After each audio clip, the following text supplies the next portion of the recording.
What's up, Anti-Pattern, and what's up, anybody else who's joining us? Yeah, this is a bit of a random one. I don't usually do streams on Sunday mornings, but yeah, it was my birthday this weekend, and had a nice chilled weekend.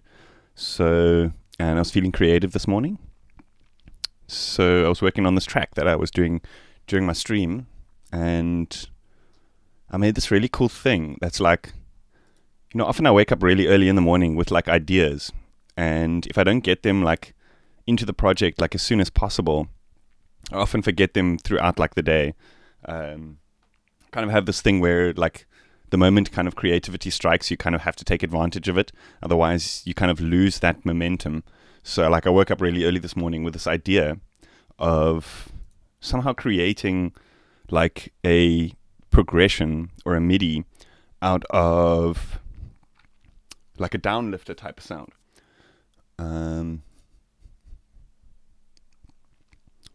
Well, mine was actually yesterday. My birthday was yesterday, so not today. So I spent the day overindulging yesterday. Chocolates and all sorts of things. So yeah, I had this really cool idea. So you get these kind of like downlifter type things, which are like, it's like a speed down type of sample. So I made this thing out of white noise.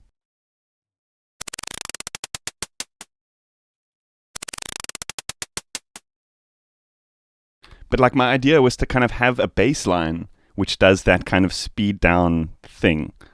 To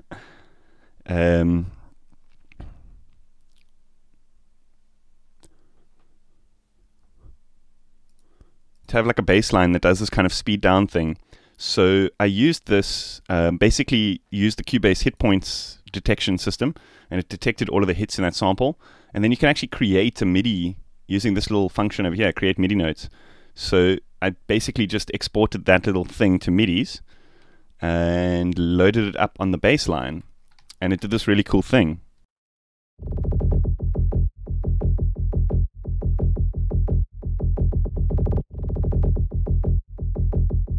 So what I did is I used that first kind of like slowed down part. As you can see here, it kind of like slows down. It's completely off the grid. And then here it kind of like shifts onto the grid to create like a bass line kind of thing. And then it reverses that pattern. So it does the same thing, but speeding up again at the end. So I did that and it sounded really cool. And I thought, what would be really cool is to kind of have a synth going at exactly that same kind of... exactly that same kind of progression. So I was just like cycling through a bunch of these phase plant presets. I want to show you a couple of cool ones in here that I found actually. This Daft Beast GT, by Navi Retlove. He's actually a follower of my channel, makes really good sounds as well. So hopefully he sees this. Anyway, yeah, it's kind of like, it's got this, it's a bit of a Daft Punk vibe, but it's also, in this progression, it kind of reminds me of that, fuck, I'm so bad with who did what tracks. I think it was Fatboy Slim, that Funk Show brother. Anyway.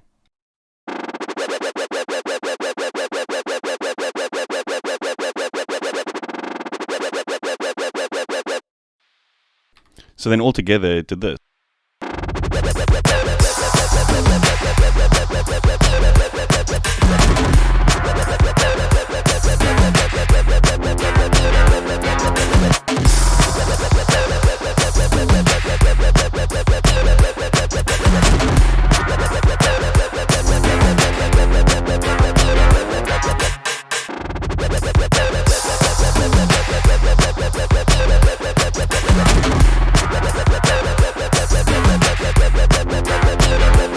I also want to do a little bit of processing on the snare. In retrospect, I think the snare sounds a little bit floppy or a little bit loose. I think it needs a bit more of a oomph. So we can maybe do some multiband transient shaping on that one. There was a couple of other things that I've done here. Oh yes, so in this part here before, so I used that exact same preset, that Daft GT, but then I created two layers of it. One which is just the like bass preset, and then the macro on this preset actually has this thing that kind of, this guitarize. It kind of turns it into a guitar sound. Actually, you know what? I think I've fucked something up here. This should actually be... Oh, never mind. It's the mix is down there. But what this does is it kind of makes it sound like a guitar.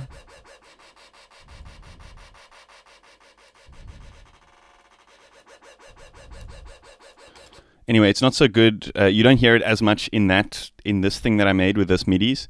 But here, I'll show you the difference. I actually exported them as audios. So it's two layers, one with the kind of guitar sound and one with the kind of basic preset sound.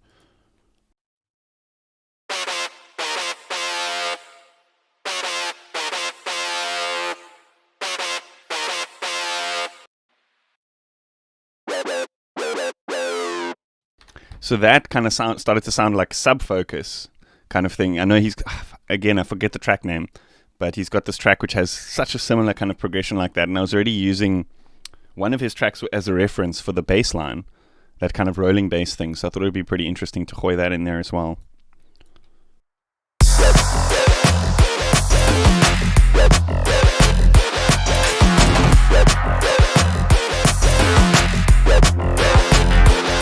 And actually, that Daft GT preset I used it again. So there's like 4 layers of it happening here right now. So there's this acid stabs thing. This is that same preset, but it stabs once on the left speaker and then once on the right speaker with a reverb. So it kind of sounds like it's echoing in a room where you got like the clean sound and then that way. Does that make sense?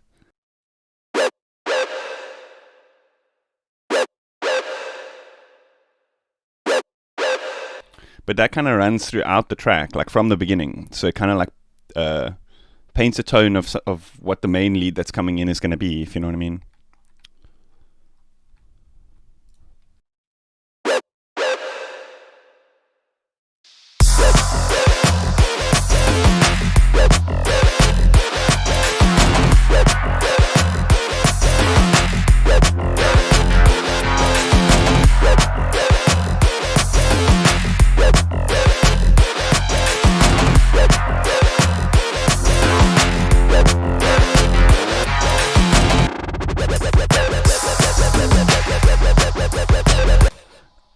I've somehow muted this, but when I actually layered this white noise thing in there, it just kind of adds Subfocus Solar System. That's the one. That is the one. Thank you.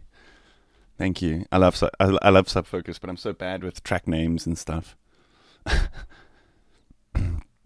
Oh, dude, I've had 2 strong coffees today. Can't you hear it? I'm joking. Yeah, so then I layered this back in again, and it almost like added like a little bit of extra accent to that little wobbly progression or that speed up, speed down thing.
South Korea, Jesus.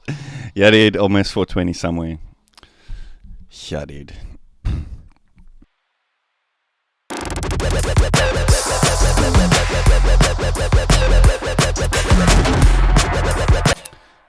Have you guys heard the new Mr. Bell album? Oh my god. It is fucking mind-blowing. It is absolutely, on a sound design level and just technical level, one of the top electronic albums I've heard in a long time. It is fucking mental. And actually, a bunch of the presets, like I've recognized, I was like, wait, where do I know the sound? Where do I know the sound? And a bunch of the presets, I think, are either a couple of the leads and stuff he uses are Faceplant factory bank stuff, but then a bunch of the other ones are actually in that free birthday pack that they released for Faceplant.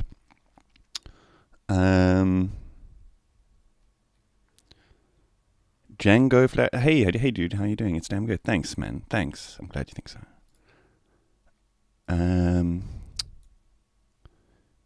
Yo, dude, and yo, as well, it's so wide. Like, you don't ever hear Mr. Bill. It's called Phantasma. I think it's Phantasmagoria or something like that. You don't often hear like dubsteppy kind of music which has such a huge soundscape. Do you know what I mean? It was very Mr. Bill, Phantasmagoria.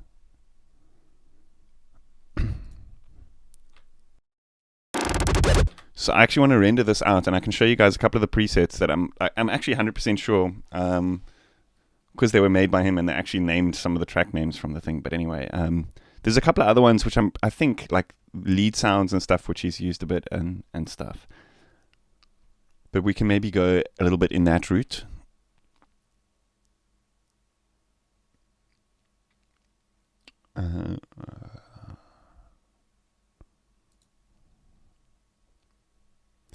Yeah, man, it's so loud. It's so loud, but still so full and still so dynamic.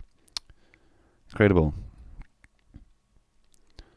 In fact, actually, I think like one of there's the one track on there which has a similar thing. Like I think that's what inspired me to do this kind of like slow downy type of thing. Not Annihilator, no, Mr. Bill. Mr. Bill, Phantasmic. Hold on, let me get the exact. I'll post a link for you guys. In fact.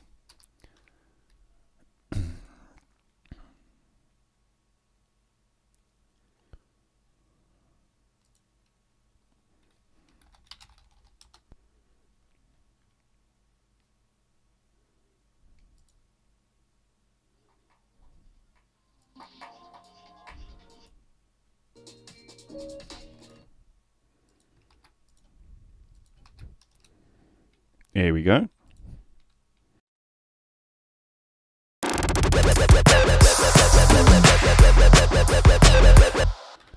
Oh, Anti-Pattern, did you post the link? I think YouTube just automatically just access links that I don't post in the chat and stuff.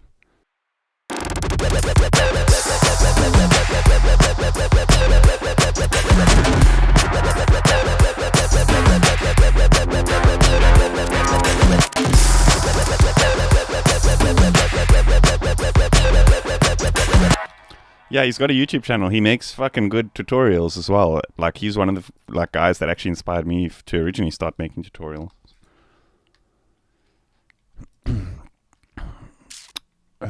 Okay, so I want to move these MIDIs onto my blank MIDI track, and then we can check out some of the presets here. Add in some stuff. Just take off this processing. So, for those who don't know, Kilohertz released a content bank for Phaseplant. It's free. They released it was like for their birthday, I think last sometime during this year. There's sounds here from me. It's got this sequence that I've made.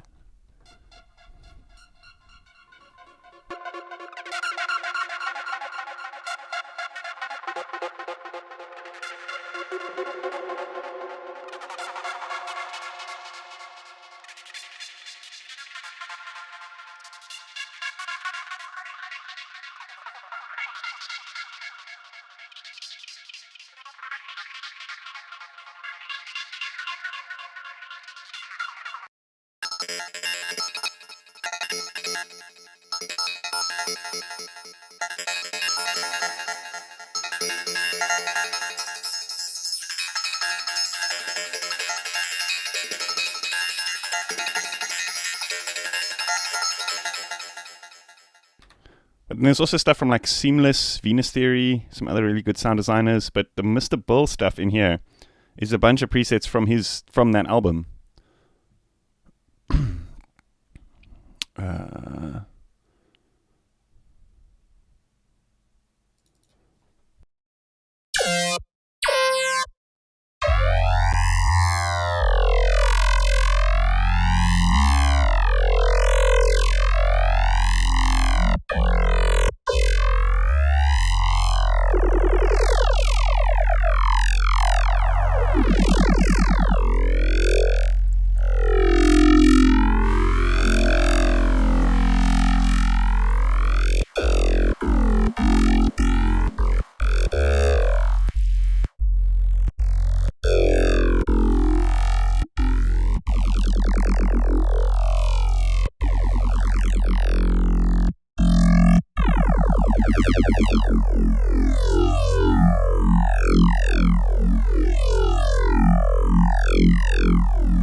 cider. The Duduk. Dude, shipping in South Africa is a fucking nightmare. So it's always hard to find like stuff online. But I'll do some research and I'll let you know. Thanks, man.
Clip shifter. That is it's just a clipper, but it's pretty creative because you can kind of create an envelope type of effect with it using the in and out or whatever it is, the end and the beginning section controls of it.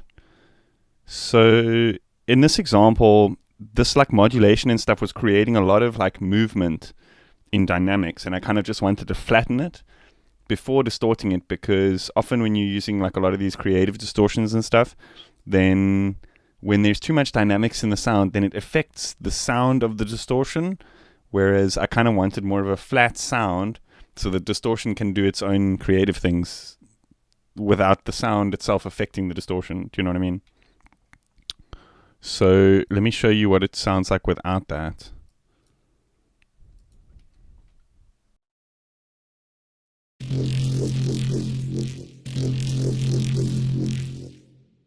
I guess it's not much different because I'm distorting it so much, but like there's still control over being able to like play with this initial and end threshold of the clipper.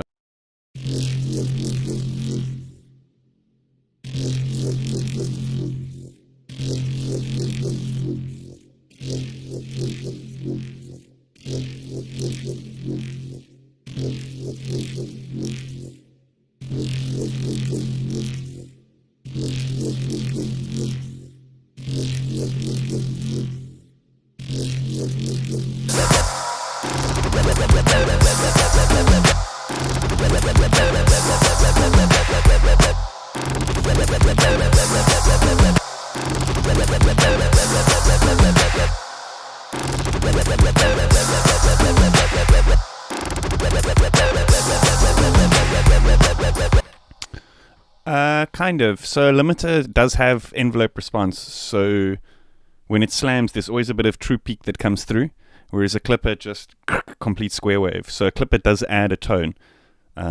Most of the time, you can actually hear it like adds low end and that kind of stuff, because it turns anything into a square wave, just it clips it. So it has its ups and its downs. If you're wanting a more audible, like flattening style, I guess, something that's a bit more transient, then clipper is the way to go in my opinion. But they're different tools. You know, a limiter acts like a compressor, but there's still a little bit of data that kind of comes through above that point, and it rounds off those curves. So if you like limit something and then check out the actual waveform, it's a bit more rounded than if you clip it with the same settings, if you know what I mean. Clipping, it just creates an exact kind of square at the edges.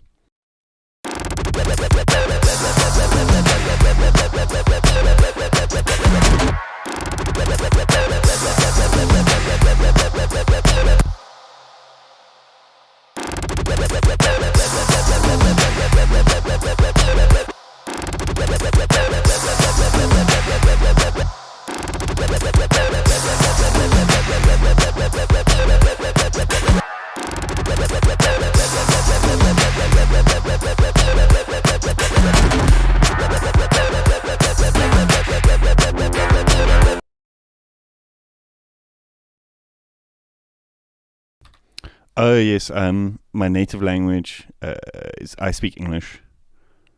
So it's weird. Like most of the white people in South Africa speak Afrikaans, but just in my city, Cape Town, most of the white people speak English. I think it's because like my city is like more of a tourist kind of destination than the rest of the country. So I think that's just how it's always been.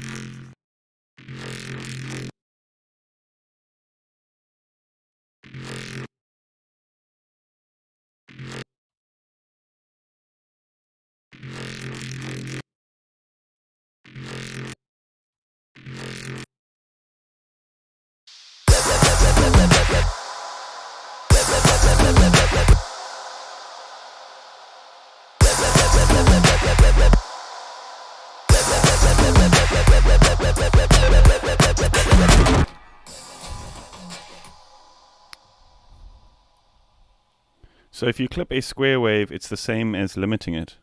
Fuck, that's actually a good question. Well, I guess the square wave... Yeah, that's actually a very good question. The moment you apply like effects and filters and stuff like that, then the square wave is no longer actually a square wave coming out the other side. But then the more you clip it again, the more it kind of turns back into a square wave, but it'll be an approximation based on like how it's been filtered and stuff, so it will change the sound slightly.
Good night from Australia. What time is it in Australia? It's morning here in South Africa.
I think just a quick, like, whoops of that could be pretty cool. And then one of the other ones, just like maybe just here in these two quarter notes, and then back to a different one here. Just collage of sounds.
Yeah, de toy. Exactly, man. Exactly. Don't you know that saying? Once you've read the dictionary, every other book is just a remix. Hey, Poseidon Aware. How you doing? Thanks, man.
Yeah, it is a dictionary. What did I say? Did I not say dictionary?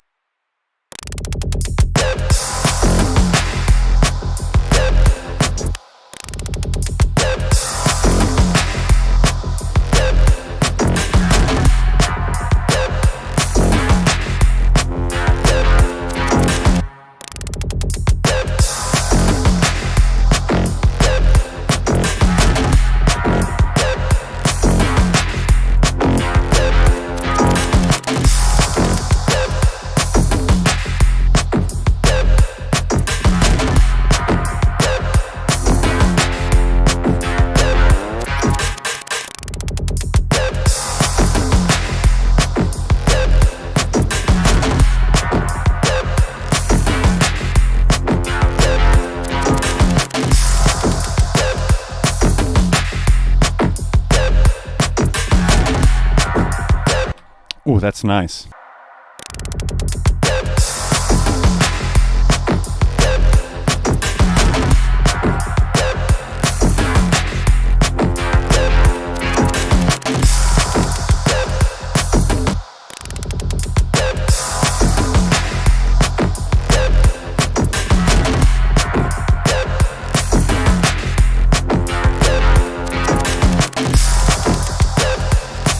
Did I say a thesaurus? Where the fuck did that come from? Where on earth? Where's my brain, bro? Yeah, fold the dishes, dude.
I believe it's backwards compatible. Luke Richards. Luke Richards.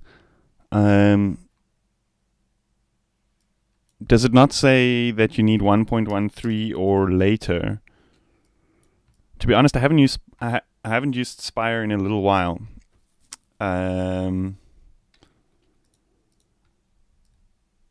But maybe just grab it. If it doesn't work, then you can always let me know, and we can organize your refund or something like that.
There is a sub in there, but maybe it's just that all the other shit is too loud, so you're not really hearing it in the mix, you know what I mean? I'm just like throwing ideas at the wall now and then making like different loops, and then I'm going to fine tune the arrangement and the mix and stuff like a little bit later as it goes.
Yeah, the toy. Do you want to just like plug your mouse and keyboard into my computer and then you can just make the track? It'll be easier than me following the chat.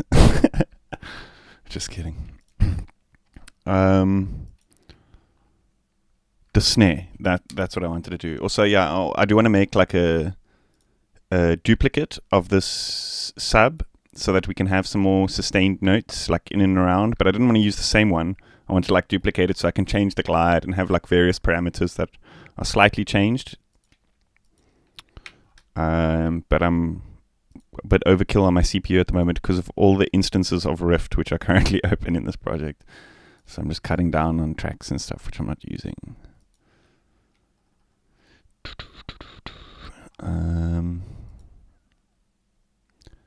The snares. Also, yes, I wanted to make variations on these fills because I've also rendered these out. So now I can actually remove all of these. And then we can make some other like full variations of the drums.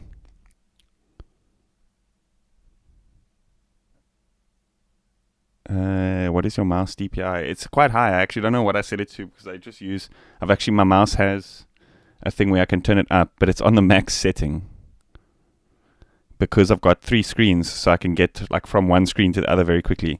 But whenever somebody touches my computer, they're like, "What the fuck? What's happening with your mouse? What's going on here? How do you control this ship?" You know what I mean? I think I'm just used to it. You know what I mean? And then I go to other people and I'm like rolling the thing across the table trying to work. Jim Shannon, first time here. Well, I hope you enjoy your stay. Please subscribe. I'm joking. Only if you enjoy your stay, please subscribe. Put a tabla. Yeah, we could do. There's just like, I think there might be a tabla in one of these things, but it's so heavily processed.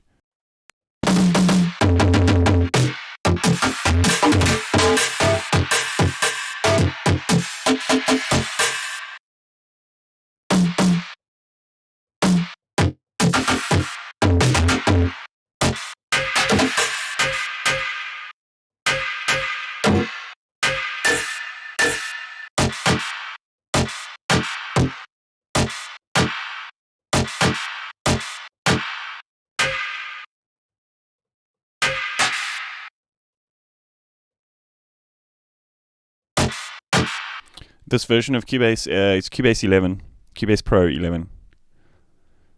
The type of person who won't be able to 360 in an FPS game in one swipe. What? You're the type of person to want to be able to 360 in an FPS game in one swipe? Yeah, basically. Well, I don't really play that much FPS games, but I mean, it's more about like being able to tweak the cutoff on one synth and then turn its volume down very quickly on the other screen, like quick fire. So I guess that could be considered like 360 no scope, but in the DAW realm. I was wondering, what is the stand you use for the Microfreak? Did you make it yourself? Oh, it's actually, yeah, it's something I bought off eBay. Well, not off eBay, like a South African version of eBay, because like, fucking shipping in this country is a nightmare. But it's a common thing. Apparently, I saw them talking about it on Sonic State as well. A bunch of the guys just bought it. I think some random like no-name company sells them on eBay. But let me see if I can remember. Check out the last episode of Sonic State. They post the actual like eBay listing, whereas I got it from a South African website, so it'll be inaccurate for you if you know what I mean. But it's quite a solid thing. I love it. It's perfect. I'm going to buy a couple more that I can actually put all my synths on, because it's adjustable. Like you can choose the angle and the like tilt, whatever it's called. I think it's the pitch and the angle you can change, and it's really solid. You can adjust it with a spanner, so you can like really tighten it. It's enough to hold a Microfreak, and it doesn't move, like not at all. It's super solid. Great little thing. I might have one like that I put up on the other side with my launch pad, so that I can use that for like live. So it's like right next to the synth there.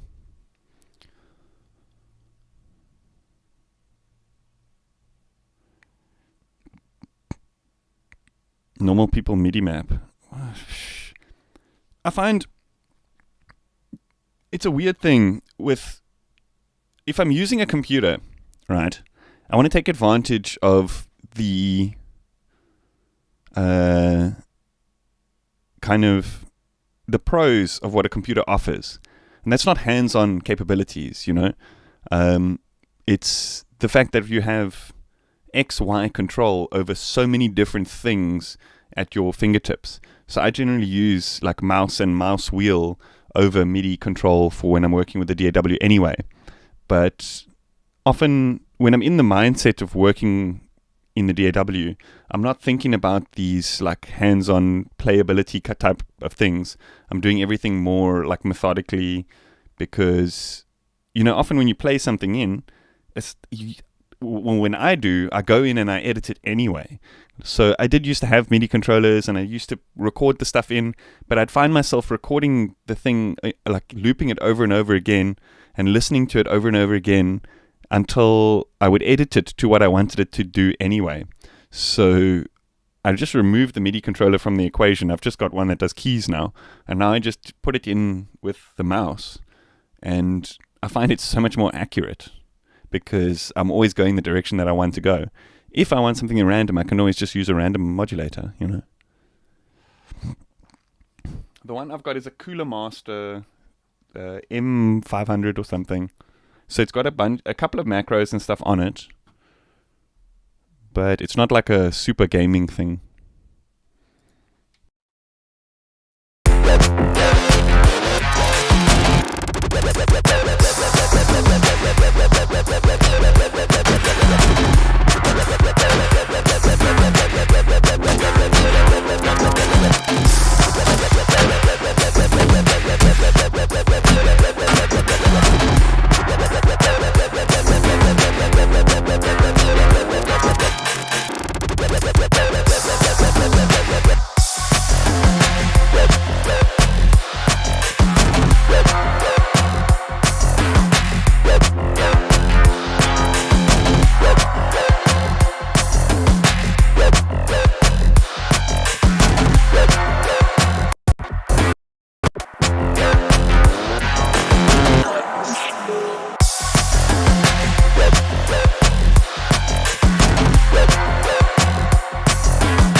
Yeah, Cider. It's actually a laptop stand. It's designed as a laptop slash iPad stand or whatever, but it's like it's solid for a synth. Um, Weber Hayes. Can I build a fat proggy bassline with a Behringer TD3? Absolutely. Switch it to the square wave and turn the resonance down, and you get a nice bassline sound. The square wave in a 303 is actually phenomenal for bass. Usually digital square waves don't sound that nice and kind of like warm, but the square wave in there is... I actually prefer using a square wave out of a 303 than I do the saw wave. Saw wave is a bit bright and stuff. I mean, it's great, don't get me wrong, it's the acid sound. But the square wave is actually, I prefer it. It sounds a little bit warmer. So the major difference between Trash 2 and Rift is that Trash 2 is isn't it multiband? So I don't do much stuff with multiband anythings just because multipass is the way to go. Like it always will be, and it always has been the way to go. Just because you're not limited to very specific like effects that they choose to use. So one thing I've noticed a lot of companies do is they'll be like, okay, this is a multiband compressor, and then they'll have a separate plugin which is, okay, this is a multiband distortion, and then they'll have a separate plugin which is, this is a multiband something like that, something. But then you can't use the distortion alongside the compressor or this thing alongside that thing, and you've got to buy 3 products to be able to use everything.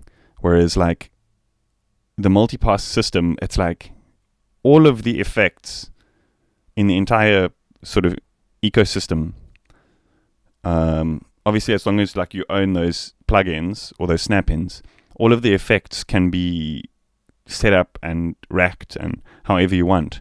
So a lot of the time, this is actually something that comes up quite a bit on quite a few tutorials, like Cytrons-based tutorials recommend using the Cubase's multiband envelope shaper, right?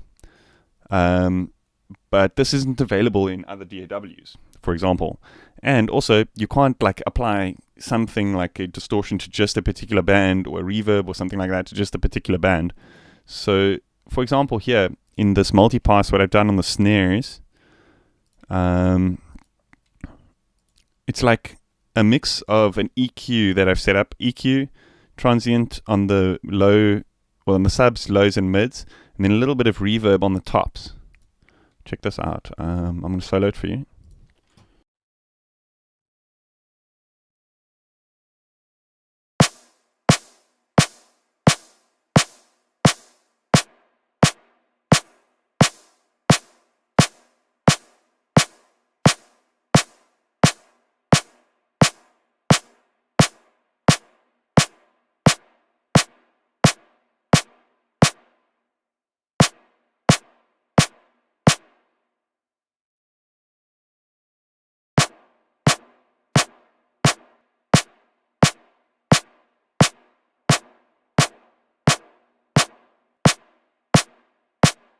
There's actually a bit of reverb in this one sample, which I want to try and kill a bit of.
Weber Hayes, just keep practicing your EQ, dude. EQ is the most important thing. Honestly, it's the most important thing in music production. Just keep practicing your EQ and make sure that your monitoring position is as flat as you can make it. So, yeah, that's about it. Just EQ. Learn to EQ more.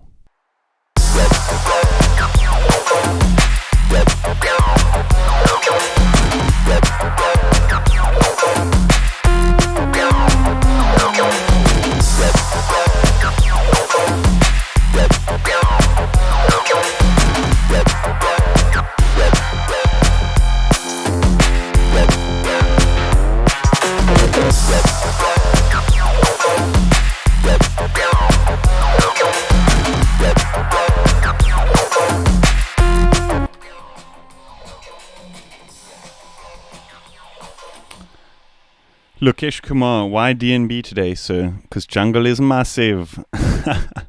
Sorry, dad jokes.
I need to fix the mix in this part, but yo, I'm digging it.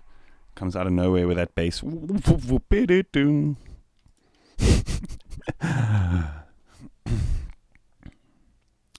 Tempo 174 beeps per minute. I think that I understood the theory, but I want to do too much, I think. Just practice EQ, dude. Just practice EQ. That's the most important thing.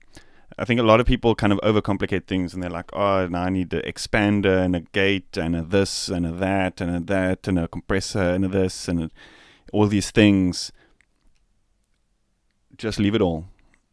If you can get your track to sound good with only an EQ, the rest will just kind of like add the kind of gravy on top of the meat, if you know what I'm saying. But like, if you can't get the track to sound good using only like the music and EQ alone, then you need to practice EQing more, because all the other processes kind of just, in terms of mixing, of course, not sound design and that kind of stuff, all the other processes tend to just create more issues, whereas EQ is the one thing that fixes issues. Does that make sense? So a lot of the time people say, oh, now I need to compress this. And then what it's doing is it's bringing out more frequencies that are a problem that the EQ could have solved. And then they're like, okay, now I need to expand this. And then it compounds the problem more and more and more and more until it becomes an unmanageable mess. But if you just EQ the sound correctly in the beginning, then you don't need any of that other stuff. Do you know what I mean?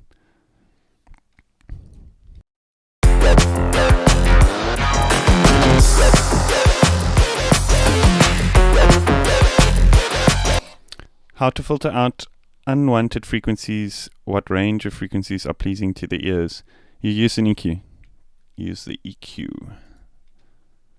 It's the most important tool. An EQ equalizer. It's the fundamental tool of sound engineering. The fundamental thing. Every effect within like the boundaries of audio derives from two things: a delay or a filter. Like everything else is made up of combinations of those two.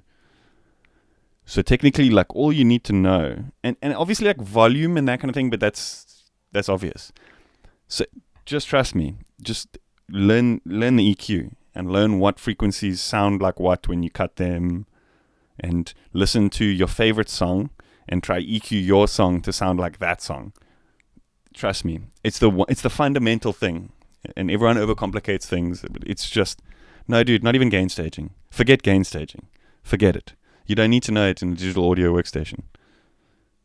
And also, don't trust your ears, man. No. The ears are the most adaptable of all the senses.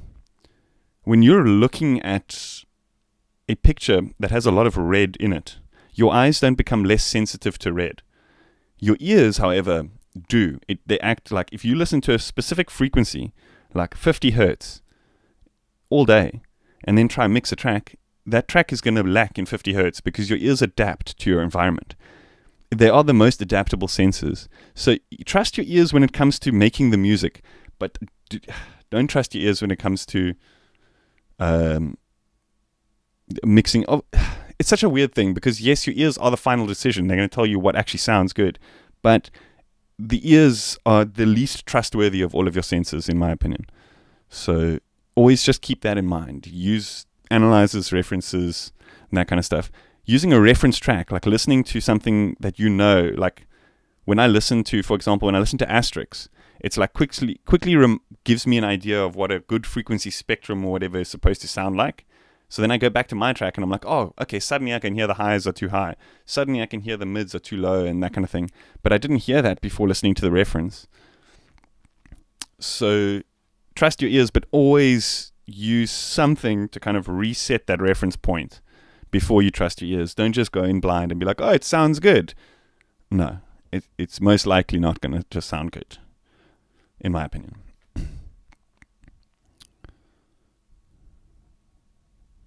Okay, I head monitors, but I need good headphones. Have you some tips? I use the Beyerdynamic DT880 Pros, but I would still suggest, if you are going to go with headphones, suggest something like Sonarworks or Sound ID Reference. It basically acoustically corrects your room or your headphones. So it'll make sure that you're getting a flat frequency response out.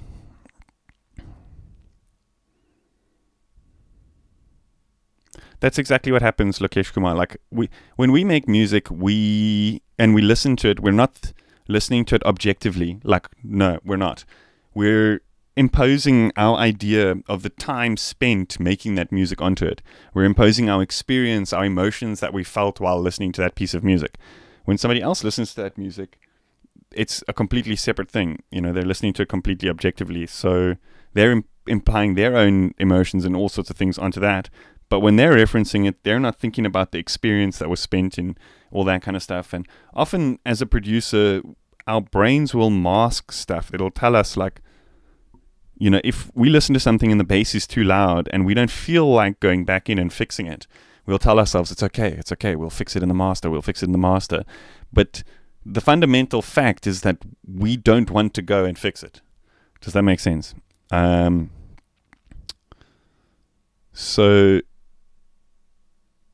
a lot of the time we'll ask people for like stuff like for feedback and stuff like that, but at the end of the day, we ourselves don't want to fix it because we've imposed our own experiences and that kind of thing. But it's important to get that kind of objective experience or whatever from somebody else, because they will quickly remind you to look at things objectively. When they say like, oh, the bass is very distorted, it's like, oh shit, maybe I should have properly listened to it before sending it to this person. Do you know what I mean? I feel like a lot of people, they're listening to the track in the DAW, they'll render it out and send it straight away. They won't listen to that wave or that MP3. And sometimes there'll be clips and things like that in it. Do you know what I mean? Yeah, exactly, Cider. But even in that group, like, a lot of things go unnoticed because and a lot of things will be like brought up and mentioned, and people don't want to go fix it because they've already put the hours in and they don't feel like going back. And it's understandable, you know. It's one of those things where you kind of, as you progress as a producer, to go back and fix something that was a mistake takes more time to then just recreate a new track that just sounds better from the beginning. Thoughts about Analog Obsessions plugins? Great. And free, even better.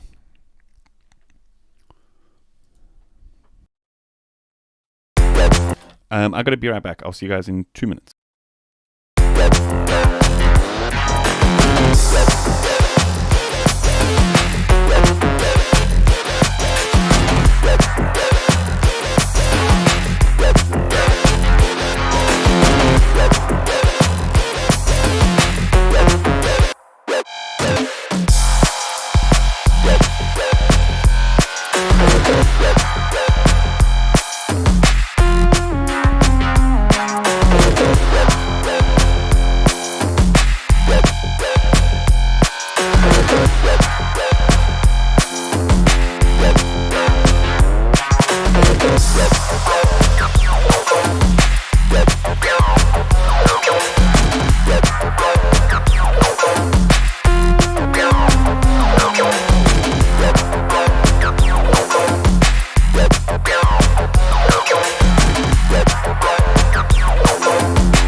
Kyle Lieberberg, you're 17. Jeez, dude.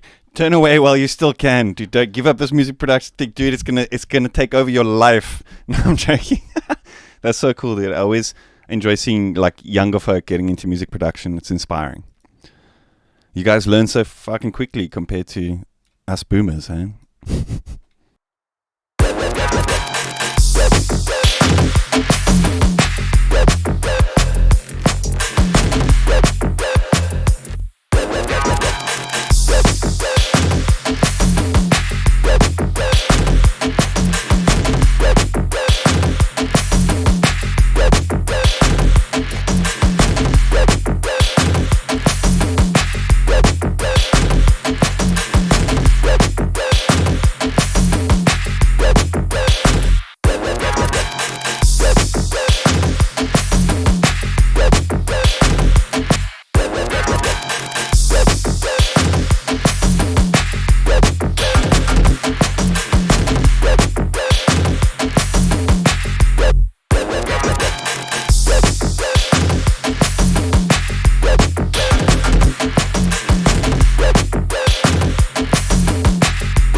Keith, dude, don't you know boomers got nothing to do with age? If you use Cubase, you're a boomer. That's how it works. I'm just kidding. I'm only 33, but I feel much older as of yesterday.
Fucking hell, that's sick. I love the way it goes from this like flat, like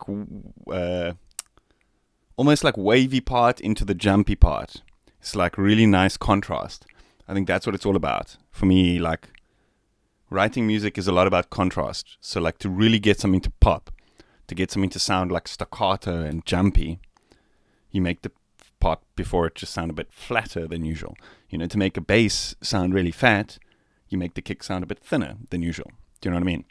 So I think everything is about that little bit of contrast to make something really pop. It's like helps to kind of have these two very, you know, similar but not similar, specifically with stuff like rhythm and that kind of thing. It really helps. Because it's like, especially here, it's got those things which I explained earlier where that rhythm kind of like goes off the grid. It does that like slow down and speed up thing. Whereas here, everything is like regimented, like directly on the quantized grid, except for the hats. This is actually something that I stole. Well, it's not really stealing. It's just a simple idea from something that Artifacts did. He applied a little bit of like millisecond detune to the hi-hats, so that the hi-hats aren't exactly on the grid. They're a little bit late. And I find that helps to give it this like really nice groove, but also it makes the transients of like the kicks and the snares come through really clean, because that hi-hat is not ever existing on the transient of the kick or the snare. Do you know what I mean? So super clever, but super simple trick. But the problem with this plugin, for some reason, when it's on a group, it seems to reset itself. So I'm actually just going to manually offset these by that amount of milliseconds, all of the hi-hats channels. So it was 7.94 or 7.924 milliseconds. And then I'm going to turn that plugin on the group off. I wonder if this is doing it to all of them or just the one, because I'm holding, usually if you hold Alt Shift, for heaven's sake, I'm just going to do it all manually. 7.924.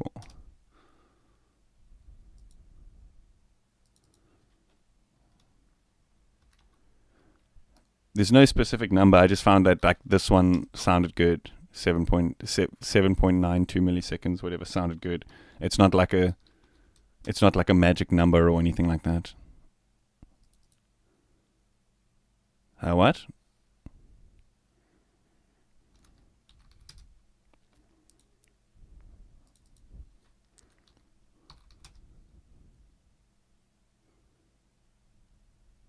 It's easy when your teeth are preset, otherwise use prostheses. What?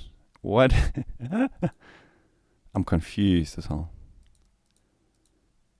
And this one then again, 7.94. Then I can go and turn this delay off here.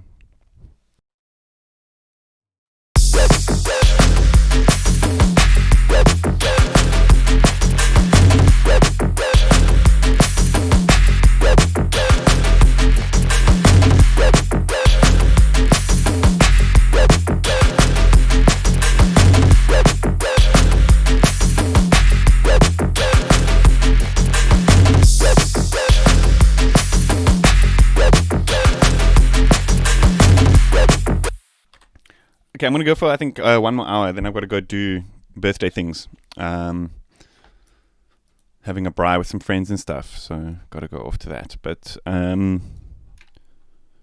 so if you guys want to see anything in the next hour or so, if you have ideas for the track, I think I want to do like maybe a quick chord stab. Like, bump, like on the beat.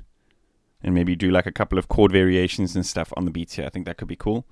Let's actually maybe just duplicate this. My idea at the moment, what I'm doing is I'm just creating loops, like a bunch of different loops, and then I'm going to identify which of those loops I like, which of those loops I don't like, and then remove and piece together an arrangement of something, you know, like kind of like what I did with that kind of glitch hoppy track, where you guys actually helped vote for like to remove certain parts and stuff like that. So yeah, let me know if you want to see anything in particular, or if you have ideas for the track. I think let's just go with maybe like something simple like Vital. We can do like some super saw chords, stuff like that. Hey Navi, I was actually using your presets just now quite extensively in this track. The phase plant Daft GT, I think it's called. I'm sure you can hear it here. It's like one of the main elements in this track.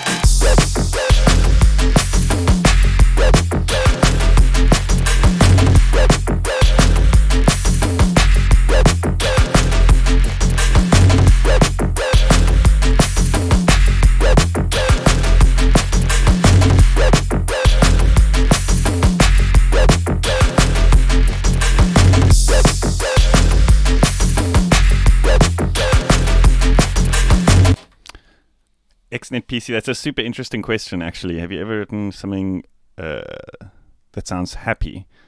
So it's a weird one. Like, when I listen to music that's in major keys, I'm like, okay, that sounds okay. It sounds good. Do you know what I mean? But then when I try to make it, it always just sounds wrong to my ear.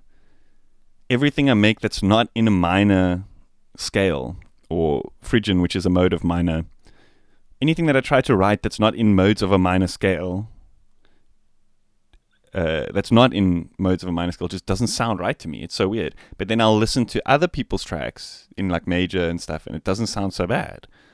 I think it's just that's the way it's supposed to come out of me, you know, and that's the way that my music is expressed. It just comes out sounding sounding dark.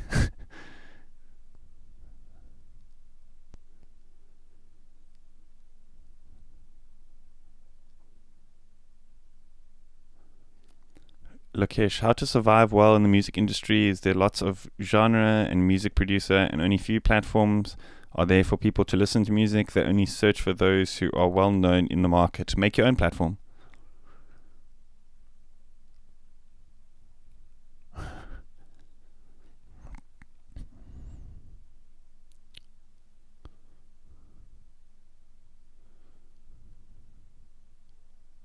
Yeah, I was also thinking maybe adding like a bit of a melodic element. Yeah, some chimey stuff could be cool. But I definitely want to go for something chordy over here. I think it could work like staccato, like kind of like very stabby chords. Can like accentuate this kind of like the change between this flowy motion and the stabby motion. You know what I mean? Y'all know what I mean? Okay, I'm going to be right back. I'll see you guys in 1 minute.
Navi. I feel like in neuro, noisier respace would fit great here. Oh, I wish I could just noisier bass. Hey? Don't we all? I think that's going to take some experimentation. The bass here was mainly just presets and stuff. I'm such a noob when it comes to like neuro style bass design.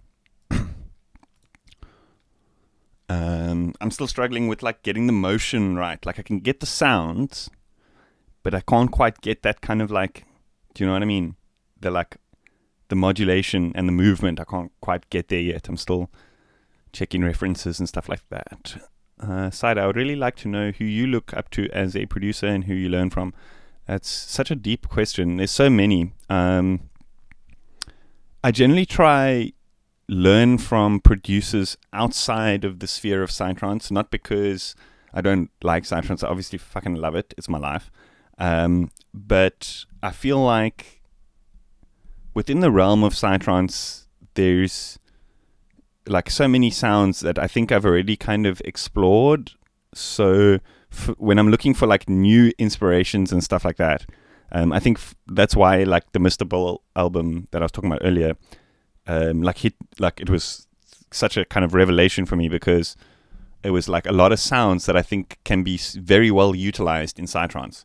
Mr. Bull actually used to make psytrance. He's got releases which he's versed with, psytrance producers, Infected Mushroom, Freedom Fighters and stuff.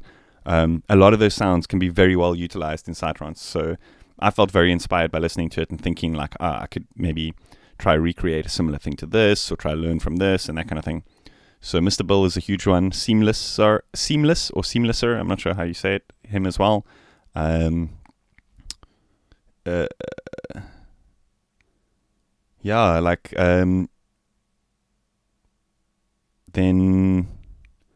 on like the YouTube side of things, I guess there's a couple of like the modular people that I follow, like State Azure is really good. Obviously Mylar Melodies as well, also really good. Andrew Wang makes some crazy stuff as well, but it's more like Ableton kind of stuff, and he doesn't release as much videos nowadays. But a lot of his stuff is really, really in depth. Within psytrance, like I kind of like my roots are kind of more in the kind of like old school South African Twilight stuff, like Hydroglyph, Artifact, and also some of the 3D Visions artists like Absalom, Fatmatics, Outer Signal, Digital Talk, some of the more old school like Twilight artists and stuff. Those are like my big inspirations. But nowadays it's difficult. Hey? There's so many people producing and releasing music that I just kind of like, I listen to everything and try to grab bits and pieces, you know. But I would say like the last little while, like the most inspirational electronic music that I heard was that Mr. Bull album. Like definitely. There's just so much to learn from that. Like polyrhythms and like really nice use of like simple chords, but in very technical ways. And it's a musical journey.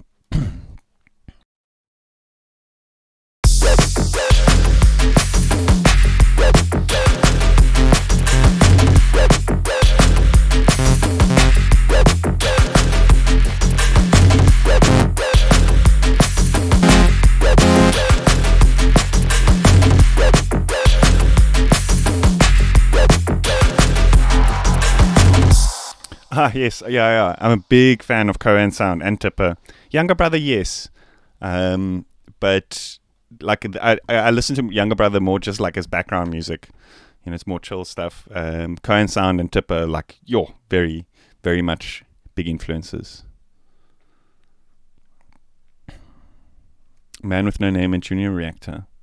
It's awesome. Yeah, like I said, I'm kind of more inspired by the old school stuff, you know, where it has more like dynamics in the progression and that kind of thing. I feel like a lot of the psytrance nowadays is just like track starts and it's balls to the walls, and then the track ends.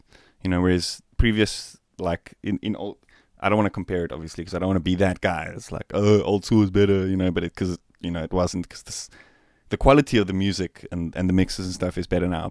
And there's still some artists that do make really good stuff, but just in the greater scheme of things, I feel like a lot of the psytrance kind of lacks a little bit in that dynamic progression and that kind of thing,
Yeah. So Navi. So what I'm doing at the moment is it's not like a composition at the moment. I'm just putting together loops. So what I generally do is I like to just throw ideas at the wall, and then I'll identify like a couple of the best parts, and then just remove everything else, and then sew those parts together.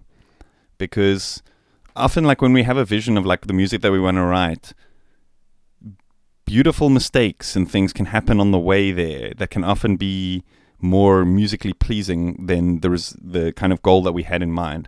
So often I'll be like, okay, I want to do this, but then something else another idea will come up that might be more appropriate or might sound better in the context.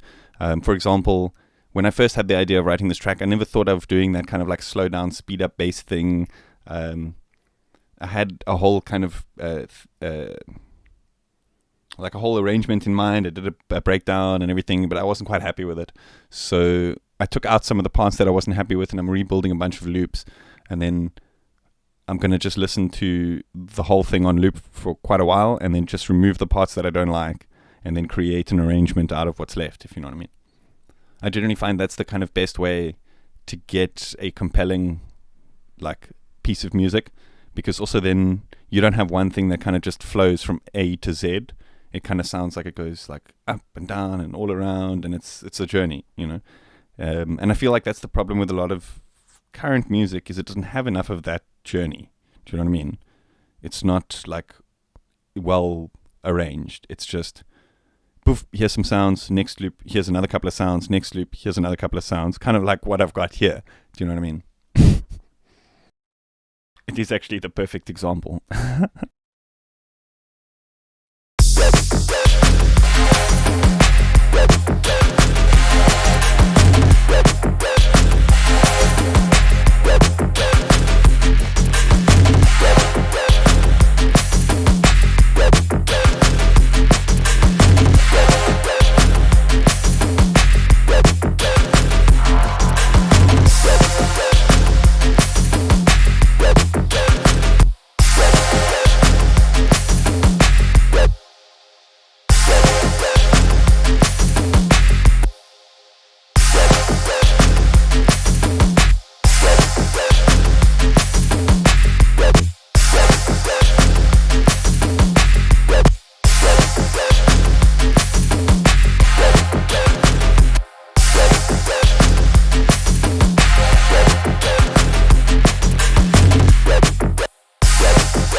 So this is a sneaky little trick.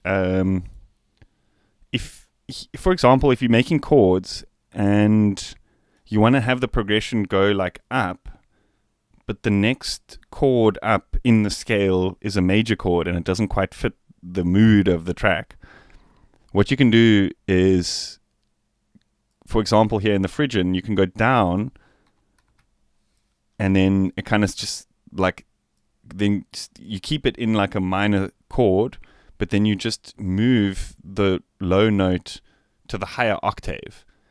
And so technically this is like a B flat minor, and this is a C sharp major, but you see they're both starting on the C sharp. So this is like the way of being able to get a chord that's going to work, that's a C sharp, but still in a minor vibe. Does that make sense?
weird how that works, Cider. So the chords basically implied the melody, if you know what I mean. Because of the way that the chords moved, it like kind of implies that it's going to go this note, then this note, then this note, or whatever it was. Do you know what I mean?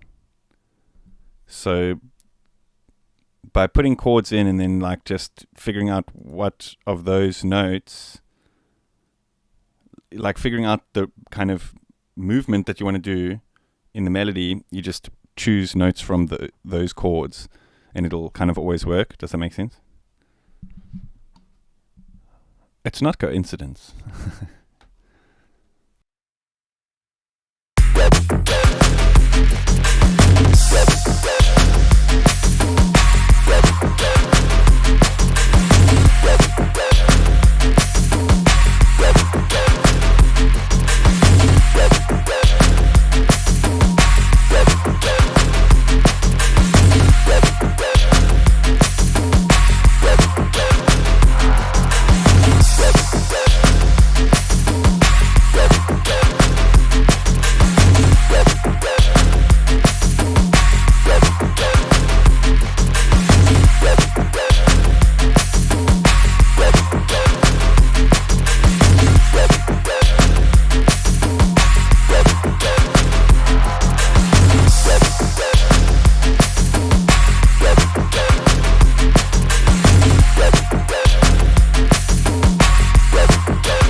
I think in this track the main reverbs are Cloud Seed.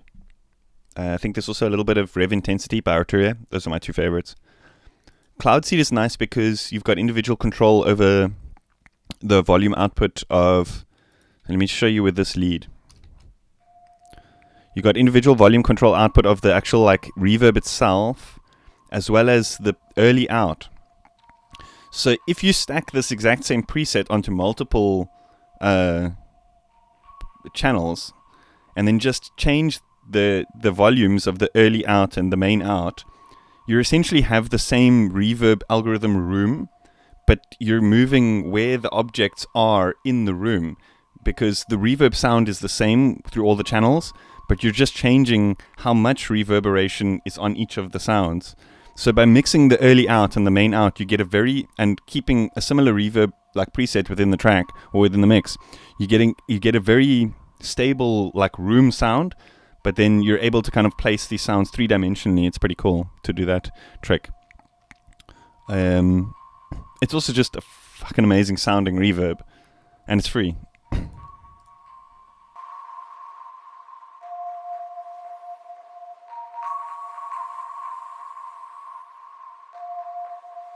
So like the pluck, I wanted more of the reverberation, but the chords I wanted like more of just the early reflections. Do you know what I mean?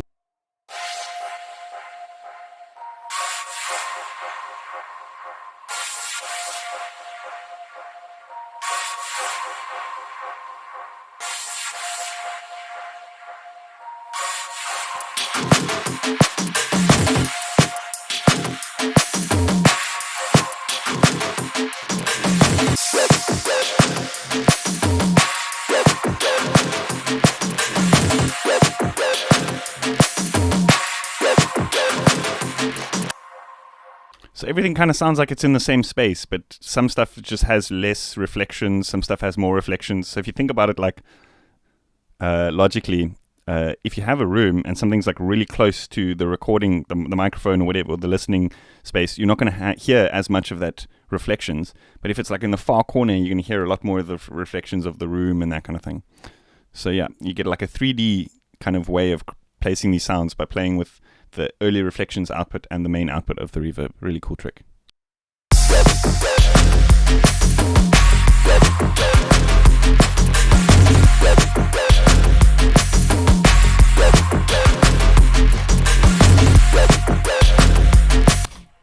The X-Files theme tune. Oh, dude. I love the fucking X-Files, dude. Oh my god. When will they ever make something that good, eh? Never. And don't say they remade it, because the new ones aren't that good.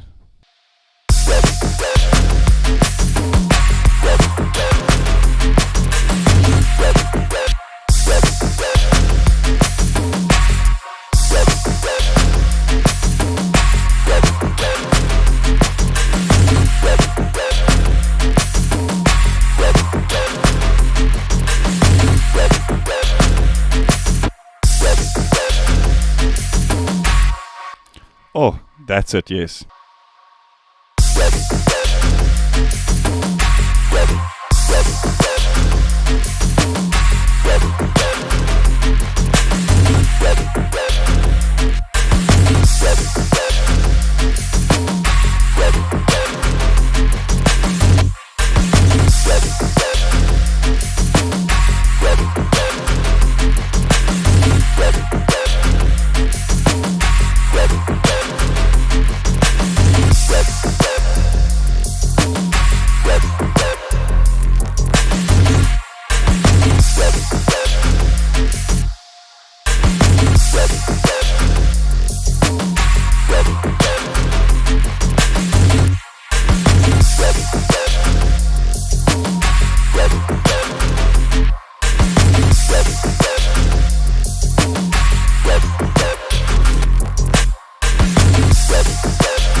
I think it should go half time before full time.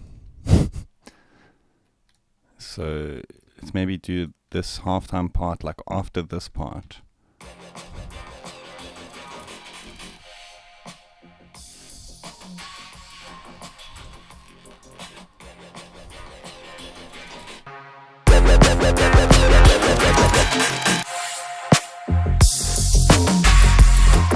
See you, Keith Lane. Thanks for tuning in. Oh, Cider saying, if you have to choose between River Intensity and Black Hole, which one would you choose? I don't have Black Hole, so I can't say like from like personal experience, to be honest with you. But I think Black Hole is quite a bit more expensive. I think you can get the whole Arturia bundle for the same price as Black Hole. I might be wrong. Hey, Badman, how you doing, dude? When are we going to hear some new tunes from you, bro?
Do you think we change it up into the non-melodic part there? Some contrast.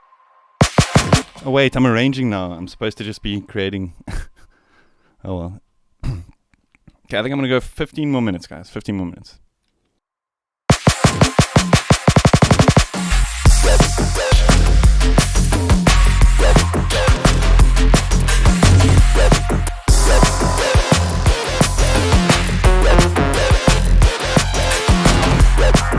Shit, I still need to fix the mix on this part as well.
Vocals like Prodigy. Are you going to record me some and send it to me, bro? Can you sing like that, Oak? Fuck, hey, I wish I could just sing.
Ah, it's sick. It's sick. I like that. I like it. Kind of tricks you because, like here, it does that chord and melody thing, like at the break, and then it drops into like the halftime, and then it does it again, but it drops back into the full time. So it like tricks you. You're like expecting it to go, oh, okay, it's this halftime break again. And it's like, nope, full time.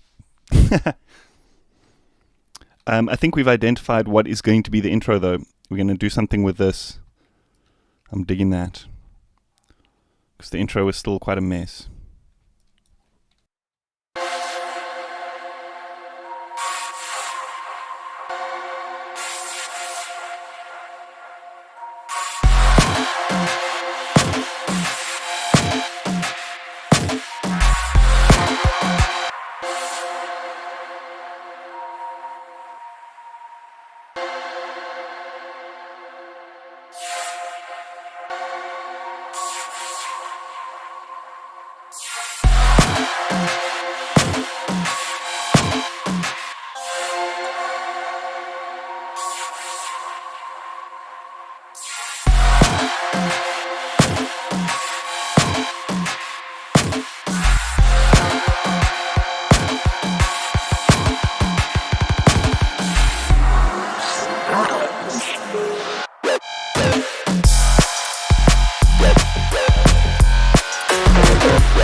digging it. I'm digging it. I think I'm going to call it. I got to go do stuff. Birthday things. It was my birthday yesterday, so having a bit of a get-together with some friends and a braai, or a barbecue, as you guys would say overseas.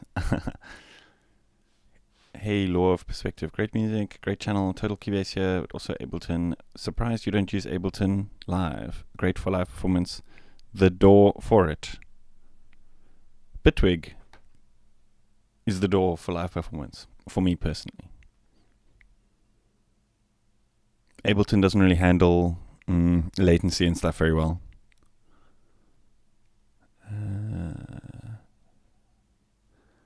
Yeah, thanks everyone for tuning in. Thanks, Cider. I'll look into that. In the week.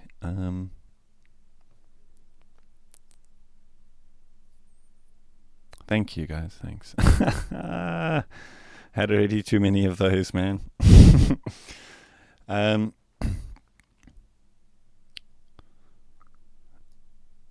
What gifts did I get?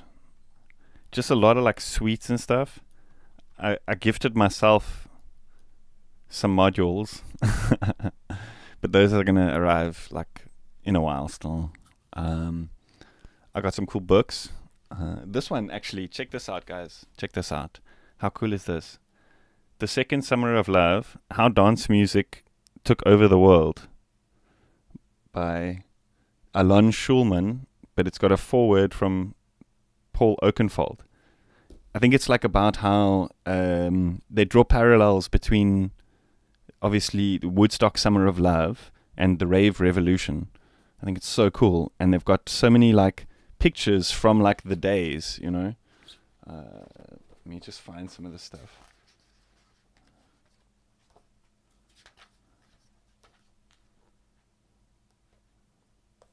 Actually, for those drum and bass heads out there, there's Goldie in his youth, but he hasn't aged a fucking day. Still looks exactly the same. Anyway. I think that's such a cool book. I'm going to enjoy reading that one. This is actually a continuation of the previous live stream, so this wasn't a new project. But I'm very bad with not finishing things, to be honest with you guys. But what I do is like I throw a bunch of ideas into the project folder, and then like near the end of the year I'll go through it all and like database it and find like what's good and finish those. Because, you know, often you can start working on a track and, you know, put months into it and it just doesn't have the groove. Do you know what I mean? Sometimes you can just literally throw shit at a wall and it sticks and it's got the groove. It's just one of those things with music and creativity. But anyway, I've got to run. I don't want to be late for my own thing. Thank you everyone for tuning in. I want to loop it maybe once or twice for those who just want to hear the finished thing.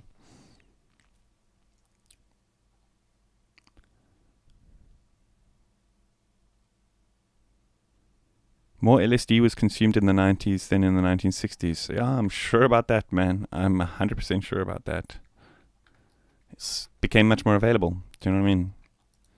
You didn't have to be part of the Merry Pranksters to get it, or part of the crew.